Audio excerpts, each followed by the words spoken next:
Halo, perkenalkan nama saya Arni Yuliansi, jabatan fisioterapis ahli pertama di RSUD Sondosia Kabupaten Bima, angkatan 18 kelompok 3. Berikut visi dan misi RSUD Sondosia Kabupaten Bima. Visi: menjadi rumah sakit pilihan utama masyarakat Bima dan sekitarnya tahun 2030. Misi: 1. Mengembangkan jangkauan dan mutu pelayanan kepada masyarakat. 2. Mengembangkan dan meningkatkan kualitas sumber daya manusia. 3. Mewujudkan sarana dan prasarana rumah sakit yang terstandar dan modern. 4. Menciptakan sistem manajemen dan tata kelola organisasi yang efektif dan efisien dengan memanfaatkan perkembangan ilmu pengetahuan dan teknologi. Kemudian untuk struktur organisasi RSUD Sondosia Kabupaten Bima seperti yang terlihat pada layar. Berikut adalah judul yang diangkat adalah optimalisasi pelayanan fisioterapi dengan edukasi tentang pentingnya home program pada kasus low back pain di RSUD Sondosia Kabupaten Bima. Selanjutnya pendahuluan menurut Undang-Undang Nomor 20 Tahun 2023 tentang Aparatur Sipil Negara mengatur tentang pelayanan publik yang profesional dan berkualitas yang dilaksanakan oleh ASN. Undang-undang ini menekankan pentingnya ASN memberikan pelayanan yang profesional, bebas dari intervensi politik, dan bersih dari praktek korupsi, kolusi, dan nepotisme. Adapun salah satu tugas dan fungsi fisioterapi, menurut Peraturan Menpan RB Nomor 4 Tahun 2004 tentang Jabatan Fungsional Fisioterapi, yaitu 1. Fisioterapis adalah PNS yang diberikan tugas, tanggung jawab, wewenang, dan hak secara penuh oleh pejabat yang berwenang untuk melakukan kegiatan pelayanan fisioterapi di unit pelayanan kesehatan. 2.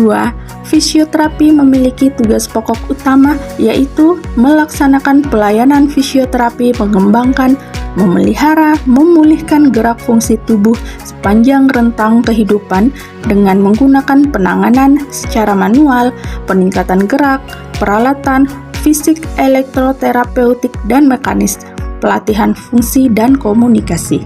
Selanjutnya, ada beberapa isu yang ditemukan di unit fisioterapi RSUD Sondosia. Yang pertama, belum tersedianya sarana untuk memfasilitasi pasien fisioterapi untuk melakukan senam lansia.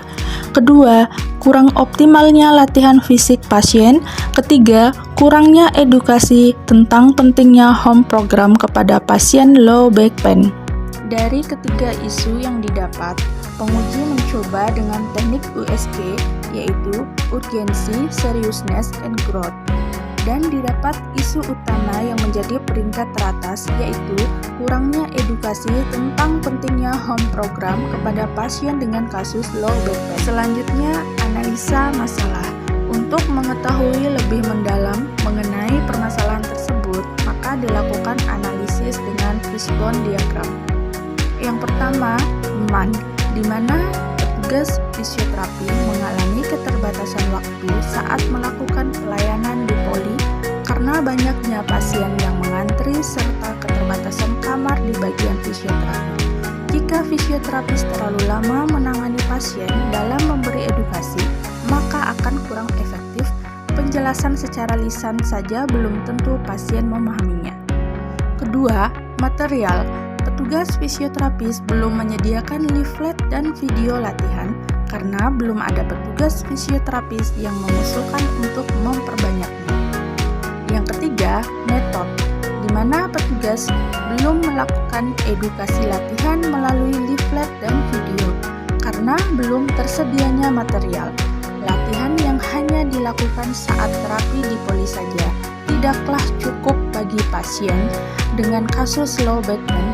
Latihan akan maksimal jika dilakukan di rumah juga. Setiap pasien hanya menjalankan fisioterapi 2 kali seminggu di poli. Padahal, agar hasil terapi maksimal, pasien harus rutin melakukan latihan sebagai upaya penunjang program fisioterapi yang dilaksanakan di rumah sakit. maka perlu adanya upaya fisioterapi yang dilakukan di rumah atau home program. Yang keempat, environment, yaitu komunikasi dan sosialisasi antar pegawai yang kurang karena belum adanya rapat rutin untuk melakukan koordinasi dan membahas kelebihan serta kekurangan di unit fisioterapi. Berikut alternatif penyelesaian masalah. Yang pertama, melakukan konsultasi dengan kepala ruangan untuk mensosialisasikan betapa pentingnya edukasi tentang home program fisioterapi terhadap pasien dengan kasus low back pain. Yang kedua, membuat media edukasi tentang home program pasien low back pain, inovasi pembuatan leaflet dan video latihan. Yang ketiga, melakukan konsultasi dengan kepala ruangan untuk meningkatkan pengawasan kinerja petugas unit fisioterapi. Keempat, melakukan sosialisasi serta berkoordinasi dengan rekan fisioterapis terkait edukasi tentang pentingnya home program pada kasus low back pain. Kelima, ikut berperan untuk melakukan sosialisasi edukasi tentang pentingnya home program fisioterapi terhadap pasien dengan kasus low back pain. Yang keenam, memulai dari diri sendiri untuk melakukan optimalisasi pemberian edukasi tentang home program fisioterapi terhadap pasien dengan kasus low back pain. Sekian dan terima kasih. Semoga ilmunya bermanfaat ya teman-teman.